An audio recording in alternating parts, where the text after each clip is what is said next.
The moment যেখানে এসে মানে ডিমোটিভেশন শুরু হয়, যে মোমেন্টে এসে মনে হয় যে এবছর আর হবে না, আমি পরের বছরের জন্য প্রিপারেশন মেডিকেলে চান্স পাবো, তো এই জিনিসটাকে আমাকে কনভার্ট করতে হবে আমি মেডিকেলে চান্স পাবোই।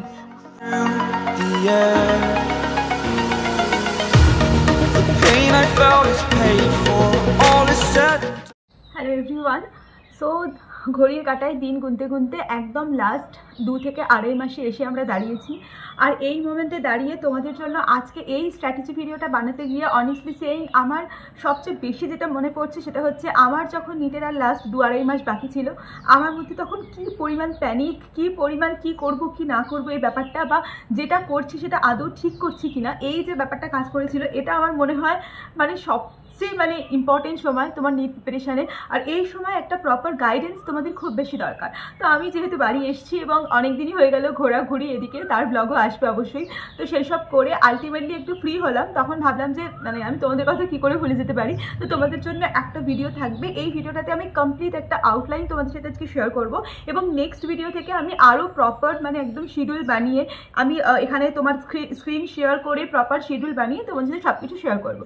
বাট আজকে যেটা বলবো সেটা হচ্ছে, দেখো প্রথমেই আমি যেটা বলবো সেটা হচ্ছে মেডিকেল কিন্তু একটা পরীক্ষা, বা নিট কিন্তু একটা পরীক্ষা, তার থেকেও যেটা বেশি সেটা হচ্ছে একটা মাইন্ডসেট। আমি কেন বললাম, কারণ সবার আগে তোমার মধ্যে এই ব্যাপারটা নিয়ে আসতে হবে যে আমি মেডিকেলে চান্স পাবো, তো এই জিনিসটাকে আমাকে কনভার্ট করতে হবে আমি মেডিকেলে চান্স পাবোই, আমি ডাক্তারিতে চান্স পাবোই। আমি যদি প্রপার খাটি, আমি যদি নিজের হার্ডওয়ার্ক স্মার্ট ওয়ার্ক দুটো একসাথে কাজে লাগিয়ে 200% দিই, তাহলে এরকম হতেই পারে না যে আমি কখনো চান্স পাবো না, বা এরকম কারোর ক্ষমতাই নেই যে আমাকে চান্স না দিয়ে অন্য কাউকে চান্স দেবে। ঠিক আছে, এবার যেটা দরকার, দেখো ইনার যে সেলফ আমি তোমাদের যেটা দিই না সেটা অ্যাকচুয়ালি আউটার মোটিভেশন, বাট তোমাদের নিজের মধ্যে থেকে যেটা আসে সেটা ইনার মোটিভেশন। অনেস্টলি সেইং, যখন তোমার মধ্যে ইনার মোটিভেশন চলে আসবে, তখন আমার মতো বা অন্য কোনো দাদা দিদি টিচার কোনো কারোর তোমার মোটিভেশনাল ভিডিও অন্তত তোমার দেখতে লাগবে না। কিন্তু এই মোমেন্টে এই জিনিসটা আমি নিজেও করতাম, আমার মধ্যে চলে এসেছিল, কিন্তু তারপরেও আমি 1-2 এরকম দাদা দিদির ভিডিও দেখতাম, আমার মনে হতো যারা আমাকে জেনুইনলি, মানে আমাকে তো পার্সোনালি কেয়ার তারা করতে পারবে না, বাট যারা তাদের লাইফে জেনুইনলি কিছু করেছে অ্যান্ড যারা জেনুইনলি আমাকে হেল্প, মানে আমাদের মতো স্টুডেন্টদের হেল্প করতে চাইছে। তো তোমাদেরও বলবো 2-3টে মোটিভেশনাল ভিডিও অবশ্যই দেখো, সপ্তাহে 1-2 ভিডিও দেখলে এরকম কোনো ক্ষতি হয় না বা এরকম কোনো অসুবিধা হয় না, যাতে নিজের ওই ভেতরের ওই ব্যাপারটা মানে ঠিকমতো থাকে। আরেকটা জিনিস, এই লাস্ট মোমেন্টে মোটিভেশনের সবচেয়ে যেটা বড় জায়গা সেটা হচ্ছে আমি নিট পেলে কি করব। আমি সবসময় ভাবতাম, আমি না জামা কাপড় পরতে প্রচুর ভালোবাসি, জামা কাপড় কিনতে প্রচুর ভালোবাসি, নতুন নতুন জামা কাপড় ট্রাই করতে ভালোবাসি। তো নিটের আগে আমি প্রচুর শপিং করতাম, মানে 20 সালে 21 সালে প্রচুর শপিং করেছি, কিন্তু অনেস্টলি সেই আমার কাছে সেগুলো পরার মতো কোনো জায়গা বা কিছু থাকতো না।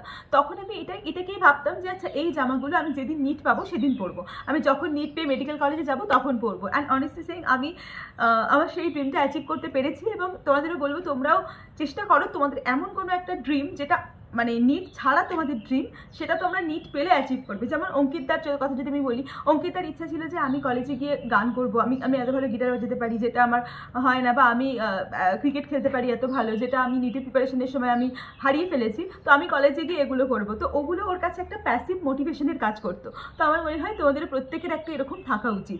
আর বাবা মাকে প্রাউড করা, নিজেকে প্রাউড করা, ফ্যামিলিকে প্রাউড করা, এই জিনিসগুলোতে থাকেই। তো এখন এই জিনিসটা সবচেয়ে বেশি দরকার।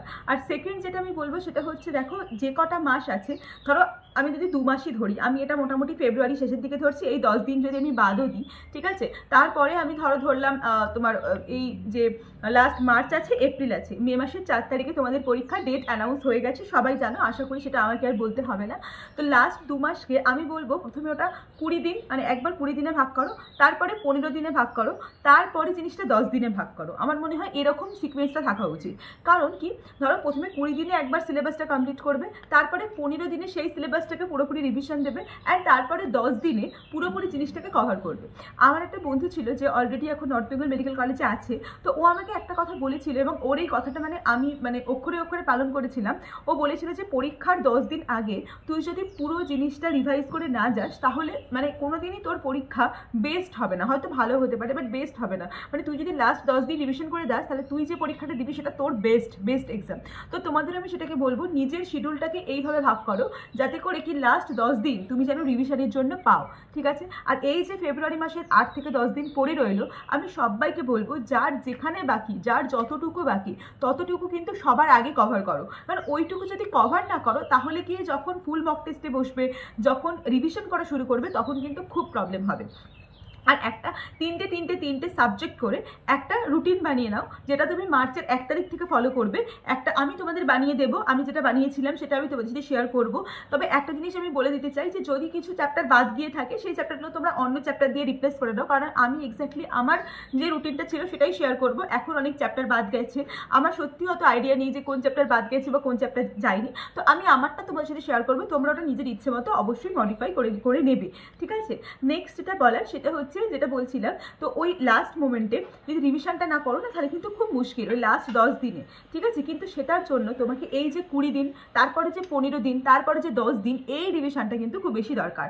অনেকেই আমাকে মেসেজ করেছো পার্সোনালি, জিজ্ঞেস করেছো যে দিদি কি করব, মানে এই যে মক টেস্ট দেবো কি দেবো না, শর্ট টেস্ট দেবো না ফুল টেস্ট দেবো। সবাইকে আমি বলবো ইমিডিয়েট নিজেদেরকে ফুল মক টেস্টে শিফট করো। যার যতটাই প্রিপারেশন থাক, যার যত ভালো যত খারাপ, 10 পাওয়ার 20 পাওয়ার যত যে লেভেলের প্রিপারেশনে থাক না কেন, সে ইমিডিয়েট মক টেস্ট জয়েন করো। কারণ মক টেস্ট যদি তুমি জয়েন না করো, কারণ ইটস লাইক তোমাকে ডাইরেক্ট ইন্ডিয়া ভার্সেস পাকিস্তান খেলতে দেওয়া হয়ে গেছে, যেখানে তুমি কোনোদিনও ব্যাটই ধরোনি, এরকম একটা ব্যাপার। তো এই সিচুয়েশনে যদি নিজেকে না ফেলতে চাও তাহলে আমি অবশ্যই বলবো যে মক টেস্ট জয়েন করো। আর যাদের নাম্বার স্পেশালি মক টেস্টে 500-এর আশেপাশে ঘোরাঘুরি করছে, 500 to 520, তাদের তুমি বলবো কোনো মক টেস্ট মিস করবে না। কারণ দিস ইজ দ্য মোমেন্ট যেখানে এসে ডিমোটিভেশন শুরু হয়, যে মোমেন্টে এসে মনে হয় যে এবছর আর হবে না, আমি পরের বছরের জন্য প্রিপারেশন নিই, সেটাই বেটার হবে। এই চিন্তাভাবনা থেকে অবশ্যই দূরে রাখো। যা হবে এবছর হবে। যদি এবছর তোমার 2 নম্বরের জন্য সিলেকশন হয়, তার মানে তুমি অলরেডি যারা সিলেকশন হচ্ছে ঠিক তাদের একদম পিছিয়ে আছো, মানে নেক্সট ইয়ার তোমার সিলেকশন হবেই। তো এটা ভেবে কিন্তু তুমি এবারে পিছিয়ে আসবে না। কাউকে যেন আমি না শুনি যে আমি এক্ষুনি থেকে 2026-এর প্রিপারেশন নেব, একদম না। 2025 এখনো বাকি, 2025-এর প্রিপারেশন এখনো বাকি, 2025-এ তোমার জীবনের বেস্টটা দেওয়া এখনো বাকি। তো সেই জন্য সবাই মনে রেখো 2025-কে টার্গেট করে এগো। কেউ কিন্তু এখনই ডিমোটিভেটেড হয়ে যে আমি পড়ছি, ঠিক আছে অল্প অল্প করে পড়ি, 2026-এ দেবো, বেস্ট হবে না, কিচ্ছু হবে না। কোনো বেস্ট হওয়ার নেই, কোনো বেটার হওয়া নেই। যা হবে এবারে হবে, যা হবে একদম এবছরেই হবে। যদি আমি চান্স পাই তো আমি এবছরেই চান্স পাবো। তো আমার মনে হয় আমি তোমাদের বোঝাতে পারছি আমি কি বলছি। সিলেবাস ডিভিশন করো, প্রত্যেকে মক টেস্ট জয়েন করো। আর মক টেস্টটা এমনভাবে জয়েন করো, মানে ধরো এরকম না যে এলেবেলে করে গিয়ে না, যে রুটিনটা বানাবে, আর এখন তো সবই ফুল মক টেস্ট, সেই রুটিন ওয়াইজ ধরো একটা সপ্তাহে আমি 6 দিন, আমি ধরো 7 দিন আমার রবিবার পরীক্ষা থাকে, তার মানে 7 দিন হচ্ছে তুমি 6 দিন হচ্ছে তুমি পড়বে, 7 দিন তুমি মক টেস্ট দেবে। 6 দিনে যদি আমার 12টা 12টা বায়োলজি চ্যাপ্টার, একটা করে 6টা ফিজিক্স চ্যাপ্টার, 6টা কেমিস্ট্রি চ্যাপ্টার, এইভাবে যেন আমার রেডি হয়, ঠিক আছে। মানে 6টা ফিজিক্স চ্যাপ্টার যেন আমার পুরো রেডি করে আমি মক টেস্ট দিতে গেলাম, 6টা কেমিস্ট্রি চ্যাপ্টার পুরো রেডি করে দিতে গেলাম, বায়োলজি রেডি করে গেলাম, বায়োলজি 12টা চ্যাপ্টার রেডি করে গেলাম, 6টা জুলাই 6টা বটনি, এইভাবে হবে। এবার কি করবে, যে চ্যাপ্টারগুলো পড়ে গেলে হয়তো দেখলে তুমি যে সেই চ্যাপ্টারগুলো থেকে যে প্রশ্নগুলো এসছে, বা এমন কোনো চ্যাপ্টার তুমি ছেড়ে গেছো যে চ্যাপ্টারটা হচ্ছে হ্যাঁ এবার তোমাদের হাই ওয়েটেড চ্যাপ্টার, তো হাই ওয়েটেড চ্যাপ্টার কিন্তু কেউ ছেড়ে যাবে না। যখন রুটিন বানাবে তখন সবার প্রথমে যেন ওই লিস্টে প্রথম 6টা হাই ওয়েটেড টপিক থাকে। তাহলে কি হবে, তুমি অল্প চ্যাপ্টার পড়ে গিয়েও তুমি মক টেস্টে অনেক বেটার রেজাল্ট করতে পারবে, এবং তোমার মক টেস্টের নাম্বার তোমাকে নাম্বার দেখে তোমার মনে হবে যে হ্যাঁ আমি তো আমি পারছি, আমি পারছি, ঠিক আছে। তো এই জিনিসটা আমার মনে হয় তোমাদের সকলের মাথায় রাখা উচিত। আর বাড়িতে এসে অবশ্যই মক টেস্ট অ্যানালিসিস করবে, এবং প্রত্যেকে মিস্টেক কপি বানাবে। আমি প্রত্যেকের কমেন্ট সেকশনে দেখতে চাই যে হ্যাঁ আমি মিস্টেক কপি বানিয়েছি দিদি, আমি মিস্টেক কপি, আমি যেন দেখতে চাই।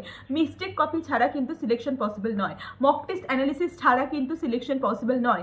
কোন কোন জিনিসগুলো ছাড়া সিলেকশন পসিবল নয় আমার মনে হয় সেটা আগে তোমাদের মাথায় রাখা উচিত, ঠিক আছে। সবাই তো করছে, সবাই তো পড়ছে, তুমি আলাদা কি করছো সেটা ম্যাটার করে, ঠিক আছে। আর মানে লাস্ট মোমেন্টে না খুব হ্যাপাজার্ড সব কিছু হতে থাকে।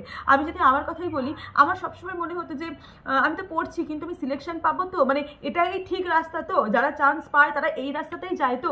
আমি তোমাদের সেই রাস্তাটা বলে দিচ্ছি, আমি তোমাদের সেই রাস্তাটা দেখিয়ে দিচ্ছি। আর এর পরেও যদি তোমাদের মনে হয় যে আমি এমন কিছু জিনিস ভেবেছি, বা তুমি এমন কিছু জিনিস ভেবেছো যেটা তুমি নতুন করে অ্যাপ্লাই করতে চাইছো কিন্তু তুমি বুঝতে পারছো না তুমি ঠিক রাস্তায় যাচ্ছ কি ভুল রাস্তায় যাচ্ছ, তাদের আমি বলবো কমেন্ট সেকশন একদম ওপেন আছে, তুমি কমেন্ট করো।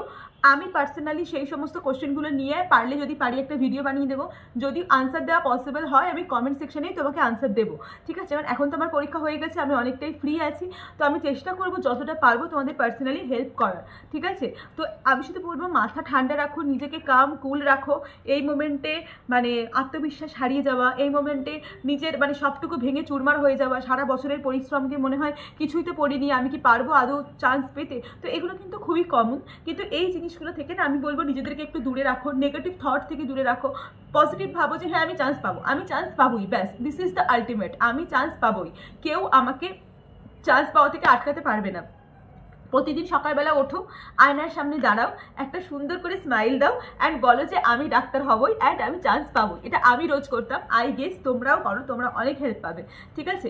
আর বাকি তোমাদের কি রিলেটেড ভিডিও চাই, মেডিকেল কলেজ রিলেটেড ভিডিও আসবে, ব্লগ আসবে, সব শেয়ার করবো, বাট তোমরা শুধু ভালো করে পড়াশোনা করো। আমি চাই 2025-এ যারা এই ভিডিওটা দেখছো তারা সবাই সিলেকশন পাক, কারণ সিলেকশনটা টাফ ব্যাপার নয়, সিলেকশনটা কনসিস্টেন্সির ব্যাপার, ডিসিপ্লিনের ব্যাপার। অবশ্যই কী করে ডিসিপ্লিন হতে হয় লাস্ট 2 মাসে আমি সব কিছু তোমার সাথে শেয়ার করবো, কিন্তু নিজের মোটিভেশনটা কখনো হারিও না। তুমি সিলেকশন থেকে কিন্তু দূরে নয়, তুমি সিলেকশনের একদম কাছে আছো, এটা মাথায় রেখো। আর এই লাস্ট 2 মাস হচ্ছে সিলেকশনের মানে সবচেয়ে ইম্পর্টেন্ট টাইম। এই টাইমে যে বাজিমাত করতে পারে না সেই কিন্তু আলটিমেটলি মানে জয়ী হয় আর কি। সো আই গেস তোমাদের আমি অনেকটা কিছু বোঝাতে পেরেছি, তোমরাও হয়তো বুঝতে পেরেছো যে আমি কি বলতে চেয়েছি কি না বলতে চেয়েছি।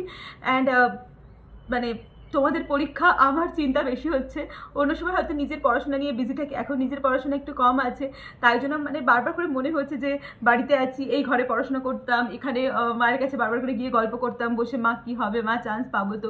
তো অনেকটা নস্টালজিক ফিল হচ্ছে এবারে বাড়িতে বসে।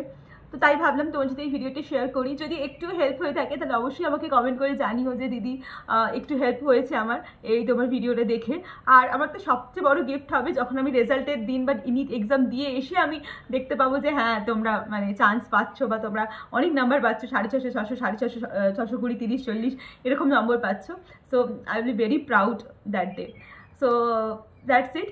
বাকি পড়াশোনা করতে থাকো ভালো করে, কিছু সমস্যা হলে আমার থেকে কোনো হেল্প লাগলে অবশ্যই কমেন্ট সেকশনে লেখো, আমি যতটা পারবো হেল্প করবার চেষ্টা করবো। বাই, দেখা হচ্ছে পরের ভিডিওতে খুব তাড়াতাড়ি।